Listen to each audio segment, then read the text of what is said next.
আন্দোলন করে মারামারি করে। এবং আরও একটা জিনিস দেখেন, আমি ছাত্রলীগের সাবেক নেতা ছিলাম, কর্মী ছিলাম। আর ছাত্রলীগ এবং যারা মুখোমুখি হয়ে গেছে, এটা কিন্তু একটা চক্রান্ত চলতেছে যে ছাত্রলীগকে কীভাবে অজনপ্রিয় করা যায়। কারণ আপনি যখন একটা দুইটা দলের মুখোমুখি করবেন, এখন ছাত্রলীগ যদি কাউরে বাড়ি দেয় অথবা ছাত্রলীগ বাড়ি খায়, তখন কিন্তু হয়তো একটা খারাপ পরিস্থিতির দিকে যাবে।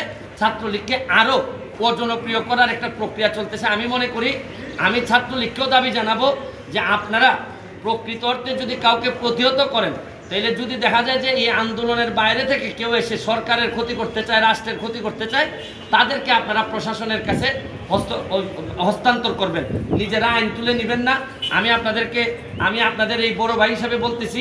আর যারা আন্দোলন করতেছেন তাদেরকেও আপনাদেরই বড় ভাই আমি বলতেছি যে আপনারা আদালতের দিকে একটু দেখেন। 1 মাস পরে যদি আপনাদের মনে হয় যে না, এটা যৌক্তিক সমাধান হয় নাই, তাহলে আপনারা আবার আন্দোলন করতে পারেন। কিন্তু অযথা মুখোমুখি হয়ে আপনাদের পুরো ভবিষ্যৎটা সামনে, আমি চাই না আপনাদের ভবিষ্যৎ নষ্ট হোক এবং এই রাষ্ট্রে বা দেশে একটা বিশৃঙ্খলা পরিস্থিতি তৈরি হোক। কারণ এইরকম বিশৃঙ্খলা পরিস্থিতি তৈরি হইলে সরকার কিন্তু কঠিন হাতে আগাইতে হবে, সরকারের সামনে আর কোনো পথ থাকবে না। এই জন্য আমি একজন মেম্বার অফ পার্লামেন্ট হিসাবে, ব্যারিস্টার সুমন হিসাবে আমি আপনাদেরকে দাবি জানাচ্ছি, আপনারা 1 মাসের জন্য, শুধু 1 মাসের জন্য আপনারা এই অ্যাপিলেট ডিভিশনের রেজাল্ট হওয়া পর্যন্ত আপনারা একটু যদি এটা স্থগিত করে এর ভিতরে আমরা আপনাদেরকে যদি চান, আপনাদেরকে সাথে করে নিয়ে প্রাইম মিনিস্টারের সাথে মাননীয় প্রধানমন্ত্রী, উনি বঙ্গবন্ধু কন্যা, উনাকে বললে উনি বুঝবেন না এমন কোনো জিনিস নাই। আমি কাছাকাছি থেকে আপনাদেরকে সাক্ষী দিচ্ছি যে আমি এতদিন উনার সাথে আমি সংসদে ছিলাম। উনাকে যদি বুঝায় বলা যায়, উনি বুঝেন না এমন কোনো জিনিস নাই।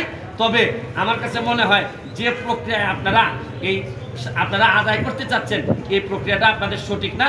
আপনাদের কাছে আমার দাবি, 1 মাস সময় আপনারা স্থগিত করেন।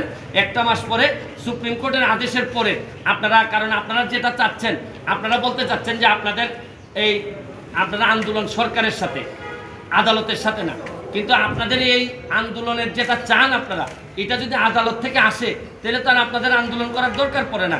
আপনারা মানলাম যে আপনারা আদালতকে চাচ্ছেন না, কিন্তু আদালতের মাধ্যমে আসতে পারে। প্রয়োজনে আদালতে আইনজীবী হিসেবে আমি থাকবো, থেকে যৌক্তিক সমাধানের চেষ্টা আমি করব।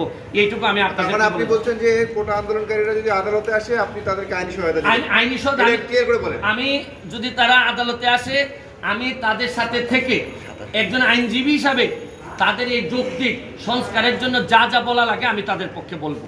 কিন্তু তাও আমি চাই যে আপনারা আন্দোলনটা এইভাবে মুখোমুখি হয়ে সাধারণ মানুষের কষ্ট এবং এই রক্তাক্ত পরিবেশ। এখন জন্ম সনদ দিয়ে খোলো বিকাশ স্টুডেন্ট অ্যাকাউন্ট। নিজের বিকাশ নিজে কর।